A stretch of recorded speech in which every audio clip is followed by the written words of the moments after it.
Good afternoon, good evening, good morning, whatever time it is in the world, wherever you are tuning in from. If you are tuning in on YouTube, make sure you hit the subscribe button. If you're watching on YouTube or on Facebook, please hit like. Okay, that's the business work out of the way, if you like. Let's get on with this rather spontaneous show. I just thought I wanted to air a couple of thoughts. Hi, Miles. Nice to have you on board. Please do share your thoughts, Miles, on the two Beijing men's ATP 500 semi-finals today. I need to be very specific about that. And it's going to be a short show, partly because it's just a couple of matches. I don't want to infringe upon a much broader look back on the tournament in tomorrow's ATP Weekly. You'll notice that ATP Weekly has been delayed slightly this week, of course, because of the nature of the Asian swing with the finals occurring mid-week, both in Astana today, but also tomorrow in Beijing. But yeah, I thought I'd do this show because I think there's a few sort of narratives and storylines that I would like to share with you, particularly from the Alcaraz Sinner match. But it won't be too long because also Manchester United are kicking off in 25 minutes. And yeah, I want to desperately see that. And fingers crossed we get a better result than most of our matches this season. But anyway, this is not talking football. This is talking tennis. So let's begin with Alcaraz's defeat, or perhaps you should say Sinner's victory over Alcaraz today. I saw some conjecture as well and some fair points from Damien as to whether it's 4-3 or 4-4, depending on whether you count challengers and qualifiers. I think it is kind of ridiculous that we don't include challengers and qualifiers in the head-to-head, and yet we do include Laver Cup. So that just seems to be an odd thing. And I'm all for changing both the rule books, but also I'm all for anyone who wishes to include those. Either way, Sinner is causing a problem for Carlos Alcaraz. Okay, that's the broader issue. We will now on one or two other issues regarding Carlos, perhaps in the last 3 months since the Wimbledon final. But the sort of narrower point, broader point is that Yannick can beat him. And yet, as Owen points out here in this tweet that I'd like to share with you right now, it's kind of a bit inexplicable or difficult to explain because, as Owen says here, the Alcaraz-Sinner rivalry is pretty interesting because Alcaraz is, for me as well, marginally better in just about every category. And Owen here suggesting the same. And yet when they step on court, it's a 50-50. It really is a 50-50, whether you think it's 4-3 to Sinner or 4 or whatever. You know, the sets are pretty equal. You don't really know the outcome. I think today, many of us, and me included, had Alcaraz as the favorite, particularly as he took an early lead at 2-love and then also at 3-2 with a break. But listen, today, there were several things that were in Sinner's favor, in my opinion. Not factors that he was in control of, and I think deserves to be mentioned. Let's compare forehands today. There was only one winner. I think at the one point during the first set or towards the end of the first set, I think it was 6-2 in winners in terms of Sinner, but also Sinner was hitting that with such velocity and such ferocity. Alcaraz couldn't live with it at times. I mean, Alcaraz's defense today, to be fair, was almost at the absolute peak level that he's capable of. I do think there's still one or two movement issues, perhaps. I don't know to what extent. We're just speculating regarding this thigh strapping. I know he had it on during Wimbledon and previous tournaments, but it did seem to grow in magnitude, let's say, but both in terms of what I could see in terms of where it was. And I think I can even see some kind of sort of strapping at the lower back as well today that seemed to be fairly similar. And I think we did notice, certainly in that semi-final against Medvedev, when he sort of checked out of the second set and checked out of certain rallies, very un-Carlos-like. And yet, I think even a fit and firing Alcaraz, as we saw in New York last year or in Miami earlier this year, it's nip and tuck between these guys. It really, really is. And it didn't quite take off today's match in the same way that some of those aforementioned matches did. There were some highlights, though, for me. I think the defense from both players was just sensational. And often I find defense almost as exhilarating as attack in a rare example in tennis in this sense. And both of them were unbelievable. I would say as well, I was talking about a list of things where Sinner was just slightly better than his opponent in crucial areas. The forehand I've already mentioned. It was an issue for Alcaraz during the North American swing, and it was an issue today, certainly at crucial points. Secondly, it was Sinner that was the stronger mentally today, not that was a significant thing, and I think even it's not the reason that Sinner won the match, but let's look at Sinner rather than Alcaraz. I think let's focus on the positives regarding his mental strength today and fortitude. When he lost that first game, I'm sure you, like I, was thinking, well, Alcaraz was the favorite. For me, Alcaraz is going to go on and win this match. And of course, at 2-love, Alcaraz had break points for a double break lead. Not only does Sinner keep his nerve and actually hold on to his serve, there you go, like that little rhyming thing there, but he also then broke Alcaraz's serve and held. Now we're at 2-all. We're still thinking, no big deal. I remember saying earlier as well that the serve scenario between Alcaraz and Sinner is not quite as significant as it was in the previous semi-final, which Medvedev won over Zverev, where there were just 2 breaks of serve in the entire match. And it was really nip and tuck, but a couple of crucial games going Medvedev's way, fine margins, but that's how that match was. Here, we already had 2 breaks of serve in the first 4 games. And in fact, we got a third one in the 5th game. And now Alcaraz has got it back on track. And again, Sinner pegs him back. Also in the tie break, it was Sinner who had the early advantage. I think it was up at 5-2, but Alcaraz gets it back to 5-4, and they're back on serve, basically. And you're thinking, this is a tough one now for Sinner. And yet it was Sinner who knuckled down and ended up winning that tie break. And actually, before you knew it, was 2-love up at the beginning of the second set.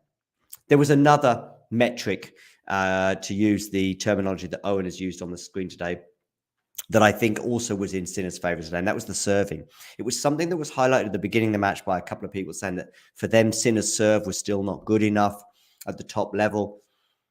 Although I probably agree with that in terms of being quite at the level to win Grand Slams right now, I think there has been a small improvement in Sinner's serving. And I think it's been a small but good overall year for Jannik. I'm going to actually just share a tweet that I sent out today, which I think was significant both in terms of today's result, but also in terms of Sinner's year.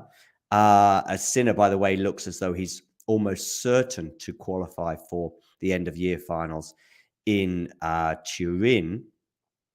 Here we go. Here's the tweet that I put out earlier. So with that win, Jannik Sinner almost seals his Turin spot. And I think it's been a solid year with progress. You know, I talked about Taylor Fritz a couple of weeks ago with Jack, and also I've been on Twitter in terms of, you know, it hasn't been as good a 2023 as 2022. And that's really kind of how we measure success as a tennis player. Did you have a better year than last year? Now, that doesn't matter if you're Liam Brody or Novak Djokovic. That's kind of how we assess your year, if you've made a step forward. And for me, Jannik Sinner, in sealing his spot in Turin, where, of course, he wasn't there last year, although I think he was having injury issues at that point of the year, to be fair. I think he was the alternate the year before that. But this year, I think he's almost certain to make it, currently in 4th spot, but with a nice cushion over the other 3 or 4 people behind him. Solid year with progress. I think the serve has improved a little bit, and today it was better than Carlos's, and I also think he was better on return than Carlos, but that was possibly because of that serve dynamic that I just highlighted. Plus, regarding Sinner's year, he is at least the equal for an ever-improving Alcaraz. Alcaraz, year on year, is getting better, and still Sinner's there, not going away. He's also won his first Masters title. He's also got to his first Grand Slam semi-final, and who knows, the year could yet have another crowning glory, and perhaps even in Turin itself. Okay, Jannik Sinner, positives tick. He will now play Daniel Medvedev. I will talk about that very, very shortly. Let's just have a quick look in the live chat. Yes, he did Mars. I think it was the year before last. And indeed, made his first Grand Slam semi-final. Miles, I'm detecting a soft spot for Mr. Sinner. I was going to call him Senor, but I think that's only in Spanish. Nolan suggesting that I don't know if Miles is offended by this, but Miles is Nolan is suggesting you wouldn't take a game off Yannick Sinner. Well, if you took a couple of points off him, I think that would be good enough. And I don't know how Miles your 2022 was. I don't know if you've had a better 2023, whether we look at it in tennis terms or, of course, your podcast and YouTube channel tuned into tennis. Yeah. Okay, that's an interesting point. I wasn't aware of that he didn't really take on tennis full time until he was 13. That's a very interesting point. And he's not even 23 yet. Trending upward. Absolutely. Okay. Alcaraz. Now, here perhaps is where a lot of course, many people's headlines might be because, he's a two-time Grand Slam winner. He's spectacular. He's a recent world number one and may yet still return to world number one. But of course, that was a result today was good news for Novak Djokovic's chances of ending the year in that spot. By the way, just before I touch on Alcaraz, please do hit the like button. And there's a button below this screen somewhere down there that says subscribe. Please also click on that. So, of course, Alcaraz will also take many of the headlines for the aforementioned reasons. There are kind of positives and negatives. Of course, as always, I'll perhaps just share the scoreline with you there in case you're not sure and you're just tuning in. You're thinking to yourself, yeah, but what was the actual score? Well, it was 7-6-6-1. And that included, I think there were 3 breaks of serve there for Sinner in that third set because actually sealed the match with a break as well. And it seemed like a bit of a demoralized Alcaraz as that second set wore on. I do think that's a fair point that 1 or 2 people have made since.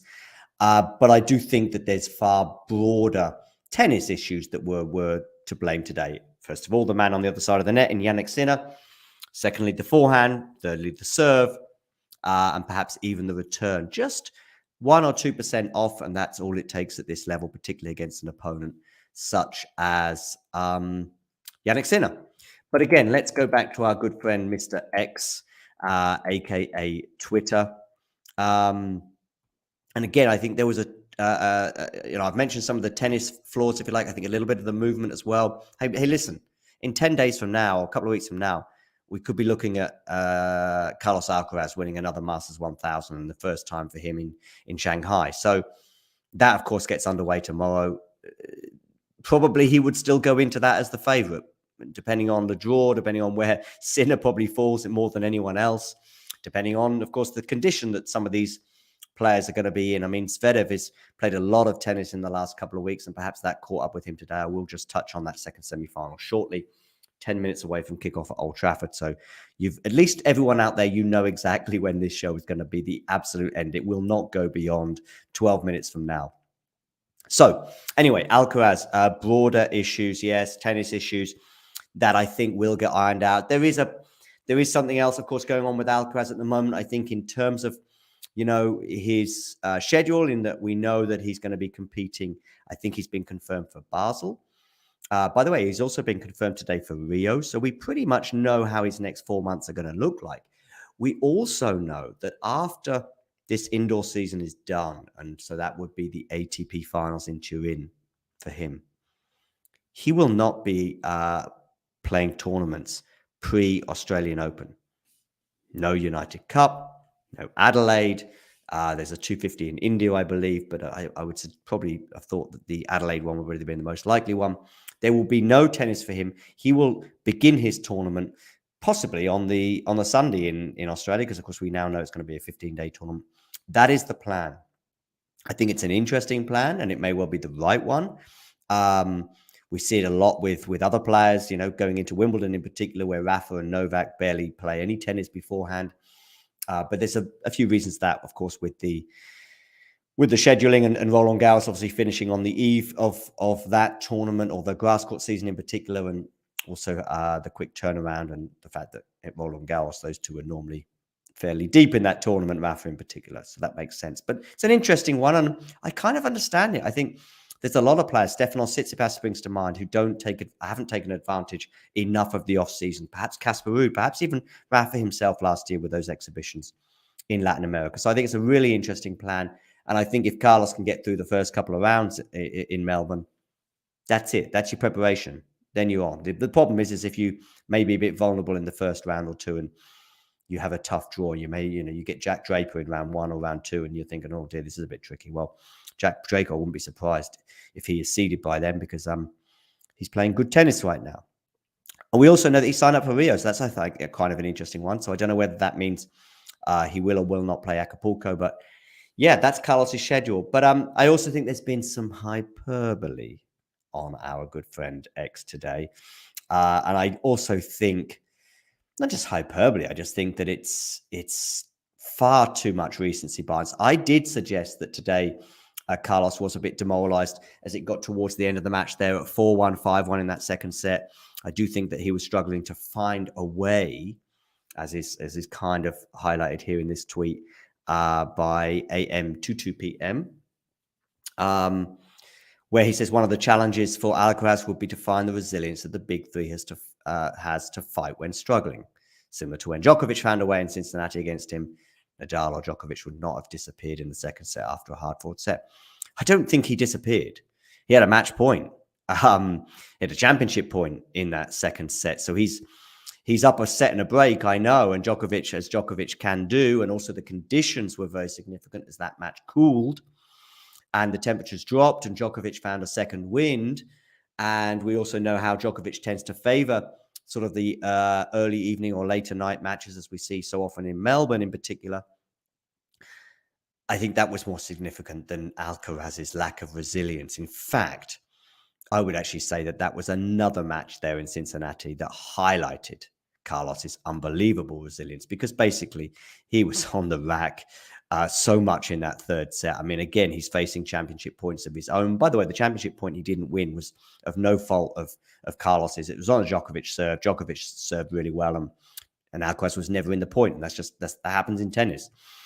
But he's down a break, and he's almost down a double break. He's actually facing championship points on his own serve. And we all remember that unbelievable ball that he chases down that prompted Novak to mention, both in his aftermatch speech on court and also in his press conference, these Spanish guys just won't go away. What's going on? So I actually think he showed unbelievable resilience in Cincinnati. And if you're unsure about it and you want a bit more evidence regarding Carlos Alcaraz's resilience, look no further than the Wimbledon final, where you lose the first set 6-1 to a guy who's not lost on centre court for 10 years. That must have been pretty demoralizing, but he found a way of winning the second set. He also found a way of winning that 25-minute game on Djokovic's serve. Unbelievable mental strength and unbelievable resilience once he went up a break in that fifth set to serve it out the way he did. So many first serves. Unbelievable. And if you want one more, and I could go on, I could go on with that Madrid win, for example, over Djokovic, but also winning the title there. And also the way he managed to win Barcelona last year in tough three-setters and often being down and then sometimes up and losing leads. But if you want one more example of resilience for Carlos Alcaraz, how about winning a Grand Slam, spending more time on court than anyone else in men's history? How about that? I think that's pretty much case closed. Okay. Cool. Sorry, Miles, I can just see your question here. It's Carlos Alcaraz. He is going to play the ATP Tour Finals, and then he's shutting his season down. I mean, the season is basically done, apart from Davis Cup, for which Spain haven't qualified. But he's not doing any warm-ups pre-Australia. That's my point.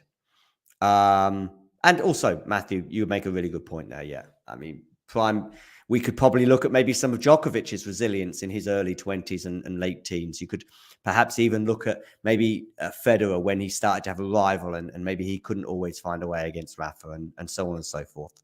So, yeah, exactly, Miles. I mean, that I just can't. I don't even think the big three have probably shown, despite their unbelievable. I mean, maybe Rafa in Australia in 2022 and some other exams, but yeah. So, I think it is smart. We'll see how it plays out. I'm actually surprised, though, that he's going to play Rio. He's at least signed up, and he's in for Basel as well. So I guess he's certainly going crazy for it. But there we go. Hopman Cup should still be in that time slot. Anyway, I think we've done Alcaraz and Sinner. I do just want to quickly touch on Medvedev against Zverev today. For those of you who didn't see it, Medvedev won in straight sets. Just one break of serve in each set. I mean, I think there was this is fine margins, this one. If Sinner was comfortably the better player. Yeah, Rio on clay, Miles. Yeah, it's interesting that he signed up for that. At least that's the Rio account. I mean, we do see tournaments saying, I mean, I remember Craig Tiley in Australia a couple of years ago when Federer hadn't played for like a year or two, was still saying, yeah, Federer's going to play. I remember David Ferrer this year for Barcelona. Yeah, Rafa's going to be here. So I do know that they ought to sell tickets as soon as they can, but I guess they've got some kind of confirmation. Basel as well. He's going to play Basel too, but that's, of course, this year. Yeah, I know what you mean. It was no peak Sinner Alcaraz, that's for sure. And in fact, it probably wasn't even as good as Alcaraz or as exciting as Alcaraz Sinner today, because I still think that it didn't reach the heights that Sinner Alcaraz of previous encounters, but it was still pretty good. By the way, please hit the like button and subscribe to the channel if you are new. Okay, just a very short one on Medvedev Zverev, because Manchester United are going to be kicking off in about 4 minutes. This was nip and tuck, and really was just the tale of a couple of service games, really, in the first, or probably 3 service games in the match of interest, in a match that spanned, I'm going to say, 19 games. I think it was 6-4, 6-3 to Medvedev today. And there were 3 service games, basically, that told the tale. It was 17 holes of serve, but I do highlight one as well, because the first 6 games of the first match, by the way, the first 6 games of Medvedev Zverev were done in about 20 minutes. The first 6 games of Alcaraz Sinner, the first 3 games of Alcaraz Sinner were 20 minutes. So it was kind of a very different pace, as you can imagine, with the serve and rally dynamic there with the 2 players. But yeah, the first 6 games were shared, and there was not a deuce or anything close to a service break until the 7th game. And Zverev had pressure on the Medvedev serve, and he had chances to break, and he had break points, but he also had chances in those points. And I remember, I think it was a backhand that he hit into the tram line that he really shouldn't have done, and maybe should have just been a bit more patient there, Zverev. And it cost him, because eventually Medvedev big hold for 4-3. I think it was 4-3. In fact, it might have been a big hold for 4-all, something like that at that juncture. And then there's a couple of holds of serve, and then Medvedev just strikes on the 3rd break point. And Zverev, by the way, had been holding serve so comfortably, hadn't been pushed at all. And I remember going into that 4-5 game at the end of the first set thinking, this will be interesting now if he suddenly faces a break point, because having not really been touched on his serve at all, suddenly you're serving to stay in the set, and it's a nervy moment, you know, that scoreboard that we're playing against, if you like, all the time in tennis. And of course, if you're serving second, even more so. 4-5, he's 15-40 down. He gets that back, but on the 3rd break point, advantage Medvedev, and Medvedev breaks and wins the set. And that was, you know, I mentioned 2 or 3 service games, but you could almost argue just 1, because from that moment onwards, it's just sort of felt like a long way back for Zverev. The second set was a similar tale. There was a bit more pressure on each player's serve, I would suggest, but ultimately it was just another 1 break of serve that Medvedev took at, I think it was at 4-3, and then he makes it 5-3, and then serves it out super comfortably, I think, to love. And that was it. So, final thoughts on the final, because I've got 60 seconds before I have to end this stream and switch over to Manchester United Galatasaray. And yeah, we've got a final now. Daniil Medvedev against Jannik Sinner. But for all the positivity for Jannik Sinner and his fans, let me just tell you, if you're not aware already, the head-to-head does not look good for the Italian. In fact, it doesn't look good at all. If you're not sure, it's 6-0 for Daniil Medvedev. So, yeah. And, of course, they played in the Miami final early this year. I actually thought that one could be a lot closer. It was very comfortable for Medvedev. I don't think Sinner can damage Medvedev in the same way that players like Djokovic did in New York recently, of course, and also in Paris Bercy a couple of years ago. Carlos Alcaraz, so famously both in Indian Wells and Wimbledon this year, albeit that Alcaraz did lose that New York semi-final. Jannik Sinner hasn't quite got that serve volley dynamic that he can lean on in the way that those two players can. And as a result, I do expect Daniil Medvedev to win that match tomorrow. It'll be live on the channel, so please tune in tomorrow for that. I think Damien and perhaps myself as well will be covering that match. So hit the like button, subscribe, and all that other jazz. And I will be speaking to you all very soon. Thank you, Miles, for tuning in. Michael as well. Wonderful to have you on board just here at the end. And Nerlan and all the others, Matthew as well. Some great points from all of you. And yeah, anyway, Tennis World, thank you for stopping by. And you know the drill. If you enjoyed this video, make sure you hit that like button. Don't forget to subscribe and click that notification bell so you don't miss out on all things tennis.